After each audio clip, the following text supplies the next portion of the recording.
किसकी आस्था किस धर्म में है, कौन किस धर्म का पालन करता है, किस धर्म का पालन नहीं करता है, ये पूर्णतः उस व्यक्ति विशेष का अधिकार है। ऐसे में किसी दूसरे का अधिकार नहीं बनता कि वो किसी के भी धर्म के बारे में किसी भी तरीके की कोई भी टिप्पणी करे। तो रामचरितमानस को गाली देंगे, जिस विभाग की जिम्मेदारी है उस विभाग का भंटाधार वो लोग करेंगे।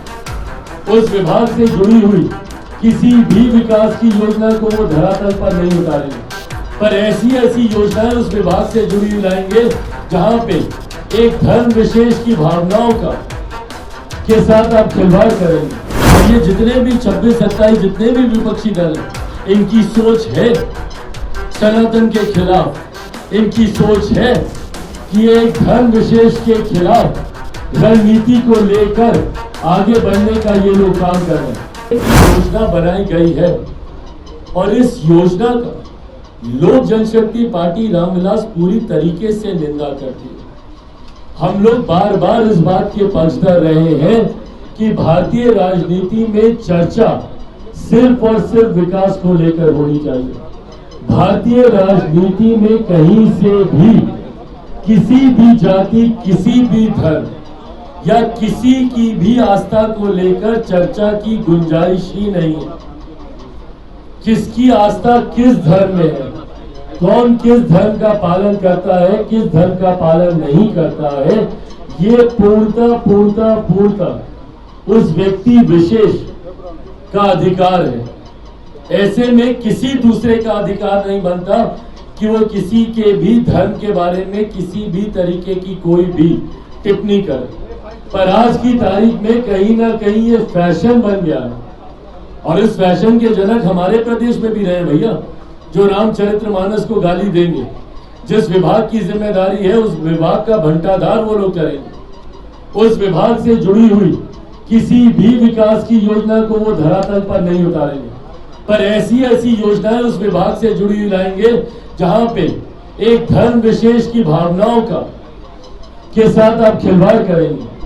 छुट्टियां भी अगर आप लाएंगे तो उसी धर्म विशेष से जुड़ी हुई लाएंगे, उसी धर्म विशेष के ग्रंथ को आप गाली देने का आप काम करेंगे। तो ये कहीं ना कहीं ये योजना तो बनाई गई है विपक्षी दलों में, और ये जितने भी 26-27 जितने भी विपक्षी दल हैं, इनकी सोच है सनातन के खिलाफ, इनकी सोच है कि एक धर्म विशेष के खिलाफ रणनीति को लेकर आगे बढ़ने का ये लोग काम कर रहे हैं।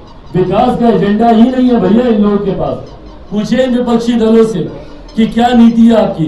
3 बैठकें हो गई हैं इन लोगों की, अलग अलग विचारधारा के लोग हैं, पर अभी तक इन्होंने कॉमन मिनिमम प्रोग्राम पे कोई काम नहीं किया। साझा न्यूनतम कार्यक्रम पे इनकी कोई चर्चा ही नहीं हुई। और ये सारे अलग अलग विचारधारा के लोग एक साथ आए, अलग अपने अपने राज्यों में एक दूसरे के खून के प्यासे हैं ये लोग।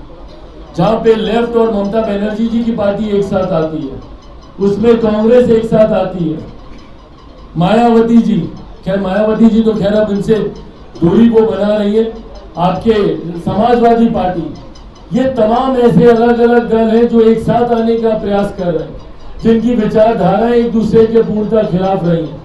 तो ऐसे में जब सबसे पहले इनको कॉमन मिनिमम प्रोग्राम पे चर्चा करनी चाहिए थी, तो ये लोग धर्म पे चर्चा कर रहे हैं, क्योंकि इसके अलावा इनके पास कोई एजेंडा ही नहीं है। तुष्टीकरण की राजनीति करना, धर्म विशेष के खिलाफ जहर उगलना, यही इनकी सोच है। और इसी सोच के साथ देश में बंटवारे की राजनीति करने की मंशा के साथ ही ये लोग 2024 का ये लोग चुनाव लड़ना चाहते हैं, ताकि देश में बंटवारा हो, डिवाइड एंड रूल की पॉलिसी को अपनाकर ये लोग अपनी राजनीतिक रोटियां सेकना चाह रहे हैं। ऐसे में देश की जनता भी इस बात को जानती है। और आज की तारीख में भैया 21वीं सदी के पढ़े लिखे युवा युवतियों को कोई फर्क नहीं पड़ता किसी भी जाति धर्म से। ना देश का युवा आज की तारीख में जातियों को मानता है, ना उसको किसी धर्म की पड़ी, उसको अपनी बेहतर शिक्षा, अपने बेहतर रोजगार की चिंता है। बिहार के युवा को पलायन कैसे रुके इस बात की चिंता है। दूसरे प्रदेशों में जाकर जिस परिस्थितियों में वो जीने के लिए मजबूर है, अपने प्रदेश में कैसे उनको सुख सुविधा मिले, इस बात की चिंता बिहार का युवा करता है।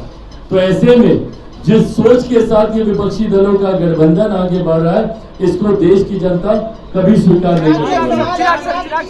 चिराग जी, इसी में एक सवाल है, कभी ऐसा मुख्यमंत्री देखे हैं कि उनकी एक तस्वीर उनकी विश्वसनीयता पे प्रश्न खड़ा कर दे? ये बिहार का दुर्भाग्य है, जहां आज चर्चा मुख्यमंत्री की योजनाओं पर होनी चाहिए, चुनाव से पहले मुख्यमंत्री ने क्या किया नहीं किया इस पर होनी चाहिए, पिछले 5 सालों में उनकी भूमिका क्या रही उस पर होनी चाहिए, 18 सालों में मुख्यमंत्री के तौर पर उन्होंने क्या किया नहीं किया इस पर होनी चाहिए।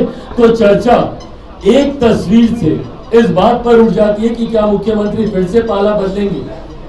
ये पलटू राम, भाई मैंने नहीं कहा, उन्हीं के ही गठबंधन दल के साथी पलटू राम का टैग उनको दिए थे, आज जिनके साथ वो सरकार में, ये पलटू राम जो उनके नाम के साथ, उनकी इमेज के साथ, उनके व्यक्तित्व के साथ जुड़ गया है, ये मुख्यमंत्री के लिए ही दुर्भाग्यपूर्ण नहीं है बल्कि हमारे प्रदेश के लिए ये दुर्भाग्यपूर्ण है। ऐसे में वो पुनः पलटी मारेंगे कि नहीं मारेंगे मुझे नहीं पता, पर बिहार की जनता वो किसी भी गठबंधन के साथ रहे, बिहार की जनता उनको नकार चुकी है, उनको नहीं स्वीकारेगी, ये तय है।